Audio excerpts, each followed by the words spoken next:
Meus irmãos, a paz do Senhor, é o pastor Alain Brizotti.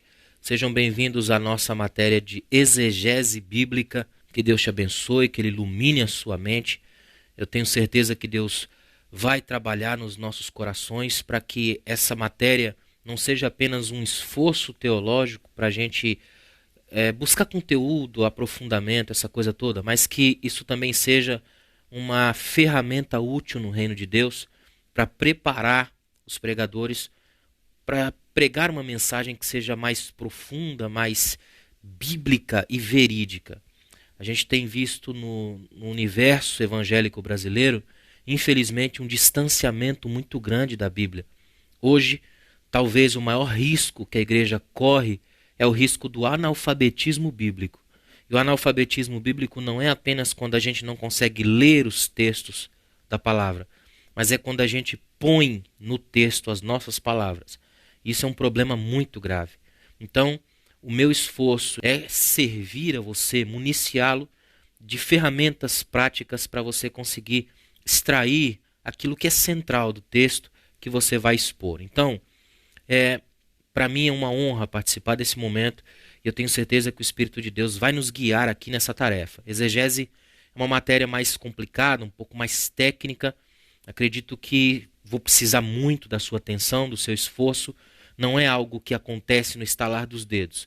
É preciso ter disposição, vontade, desejo sincero de pensar o texto, de amar a palavra. Tanto que, para a gente começar do modo correto, biblicamente, eu quero começar lendo um texto bíblico com você, que está lá em Atos dos Apóstolos, o capítulo 8, a partir do versículo 26.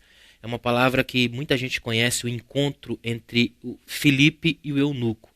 E tem algo nesse texto que é profundamente chamativo à matéria da exegese. Olha o que diz Atos dos Apóstolos, capítulo 8, versículos 26 a seguir. Diz assim: Um anjo do Senhor falou a Filipe dizendo: Dispõe-te e vai para o lado sul, no caminho que desce de Jerusalém a Gaza, este se acha deserto. Ele se levantou e foi. Eis que um etíope, eunuco, alto oficial de Candace, perceba o monte de informações que o texto dá. Rainha dos etíopes, o qual era superintendente de todo o seu tesouro, que viera adorar em Jerusalém. Há nele um esforço piedoso, vontade de adorar. Versículo 28. Estava de volta e, assentado no seu carro, vinha lendo o profeta Isaías. Interessante que o texto bíblico nos coloca uma informação muito importante. Alguém de um alto cargo, alguém que teve acesso a uma coisa que na época era muito difícil, achar um dos rolos do livro de Isaías. E esse homem consegue, provavelmente pelas suas conexões ele tem acesso a isso. Então está lendo no seu carro o livro de Isaías. Olha o que diz o versículo 29. Então disse o Espírito a Filipe: aproxima-te deste carro e acompanha-o. Correndo, Filipe ouviu ler o profeta Isaías e perguntou: compreendes o que vens lendo? Eu gosto de uma outra tradução que diz assim: você consegue entender aquilo que está lendo? Essa pergunta é a pergunta da exegese. É quando você se propõe a olhar para o texto e perguntar: eu consigo entender isso? Você consegue entender o que está lendo? O que me assusta, espanta violentamente, é ver algumas pessoas que sequer entendem o que estão lendo, mas acham que entenderam, podem falar e ainda defender certezas. Como você pode ter certeza completa daquilo que não conhece nem pela metade? Então a pergunta de Filipe é: você consegue entender o que está lendo? Agora, interessante que Filipe faz uma pergunta e não recebe uma resposta, recebe uma contra-pergunta. É contra-argumentação, exegese na sua mais íntegra realidade. Olha o que diz o versículo 31. Ele respondeu: como poderei entender se alguém não me explicar? E convidou Filipe a subir e sentar-se junto a ele. Como eu amo esse texto. Ele pergunta: você consegue entender o que está lendo? O eunuco responde com uma outra pergunta na contra-argumentação, dizendo: como eu vou entender se não tem ninguém para me explicar? Eu vejo aqui perfeitamente o diálogo mundo-igreja.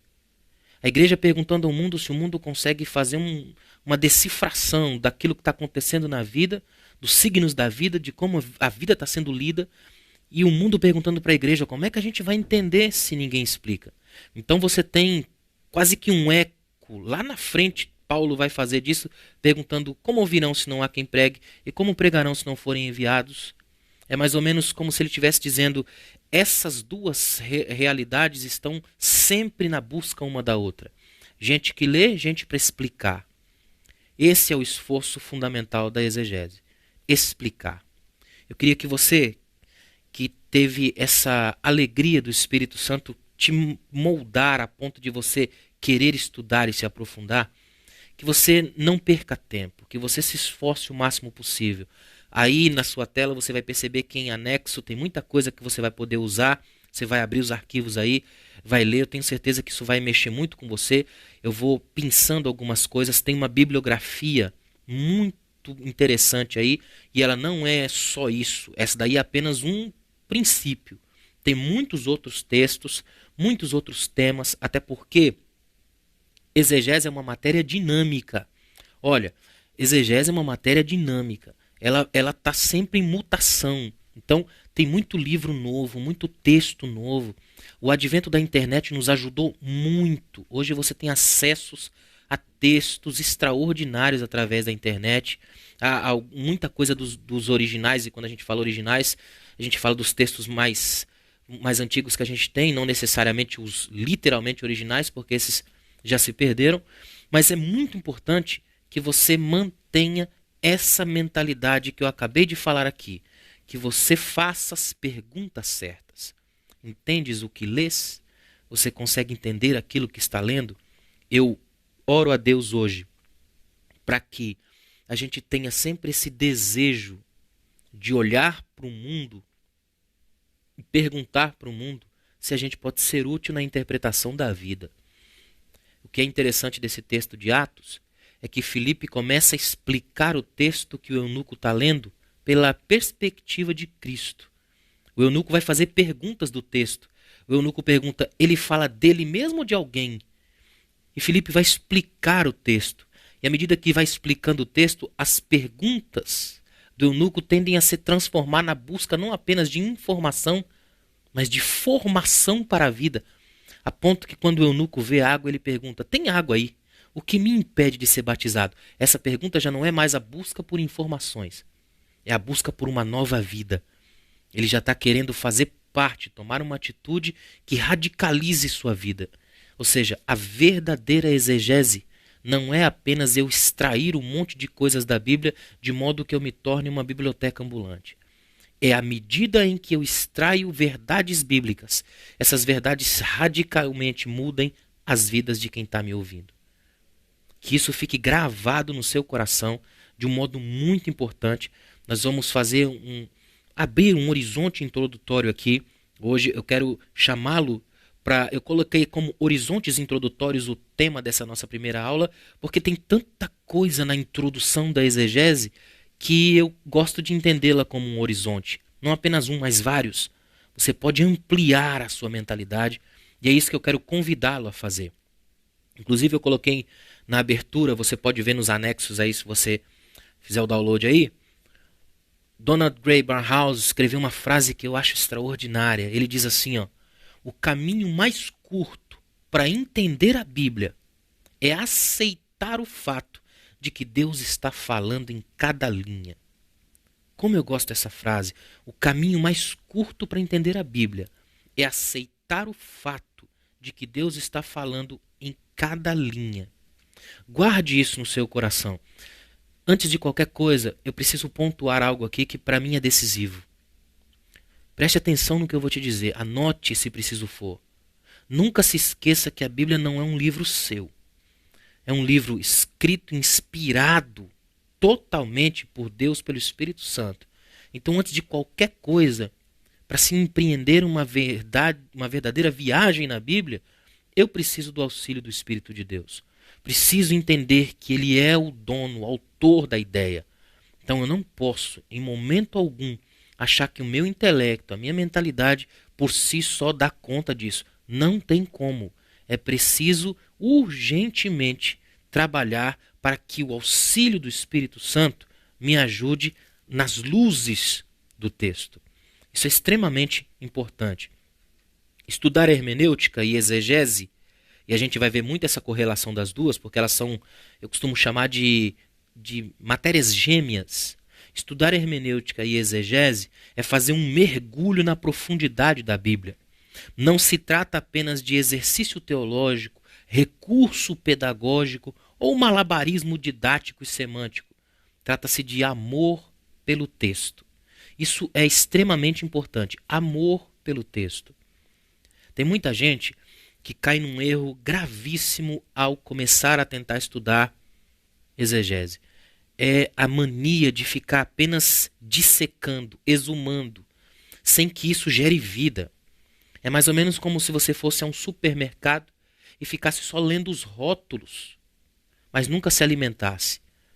Tem muita gente que faz isso. Recentemente eu li uma pesquisa que diz que um supermercado médio tem em torno de 40 mil produtos e um humano precisa no máximo de 150 deles. Então você tem uma pluralidade enorme de coisas que podem, nessa pluralidade, tirar a cadência do normal. Há muita gente que faz isso. Pegam os textos e começam quase que um desespero hermenêutico. Não é preciso isso. Um texto como esse, por exemplo, eu não posso cair na tentação de, em falando tudo, não dizer nada. Porque eu posso colocar tanta coisa no texto, e aí que está o grande erro. Quando eu coloco no texto, eu não faço exegese, eu faço eisegese. O que é uma eisegese? Essa partícula grega eis significa para dentro de, eis, E-I-S, que seria outras palavras, outras letras no grego, uma preposição, eis, para dentro de. Quando eu coloco para dentro do texto, qualquer ideia minha que eu jogo no texto, faço uma exegese. Para fazer uma exegese, a partícula grega muda, ex, para fora de. Isso é tão forte que até nas nossas palavras em língua portuguesa a gente usa. Quando você diz, por exemplo, um ex-bandido, ex, para fora da vida bandida. Quando você fala de alguma coisa do ex, é para fora. Êxtase é quando você é tirado pelas emoções até de fora de si. É por isso que a Bíblia fala do filho pródigo caindo em si. Ele estava êxtase, fora de si. Então fazer uma exegese é tirar do texto. Toda vez que eu tiro do texto, o texto é autoridade. Toda vez que eu ponho no texto, eu sou autoridade. E aí corro um grave risco. Porque se eu colocar na palavra as minhas palavras, logo me torno o Deus dessa mensagem. E toda mensagem que não é de Deus é um problema grave para a igreja, porque ela se torna uma espécie de morte na panela. Como é importante fazermos a distinção correta, para nunca mais esquecer. Não são as coisas que eu ponho no texto, são as coisas que pelo Espírito de Deus eu consigo tirar dele. Que isso fique gravado na sua mente. Para fazer isso, você precisa ter amor pelo texto. Se não há um amor pelo texto, você vai ter amor por si mesmo e um amor exagerado, perigosamente doente. Esse amor, que talvez nem possa ser chamado de amor, mas de um sentimentalismo perigoso, vai fazer com que suas ideias fiquem tão encantadoras que você cai na tentação de jogá-las para o texto. Eu já viu gente que quando vai pregar, por exemplo, pega um tema extraordinário e aí pega metade de um versículo só para, na visão dele, dar base bíblica à mensagem? Isso é uma exegese. É quando você pega tudo que você tem, todo o seu universo, e empurra texto adentro. Agora, quando você tem uma honestidade para com o texto, você abre a Bíblia e deixa que ela fale. É por isso que alguns mestres da exegese e da hermenêutica nos aconselham a ler cada texto que você vai pregar, antes de pregá-lo, pelo menos 20 vezes. Isso são os conselhos. Não necessariamente que a gente vai levar isso ao pé da letra. Eu não faço isso. Eu não pego um texto bíblico e leio 20 vezes. Mas tem dias em que eu pego esse mesmo texto e mastigo tantas e tantas vezes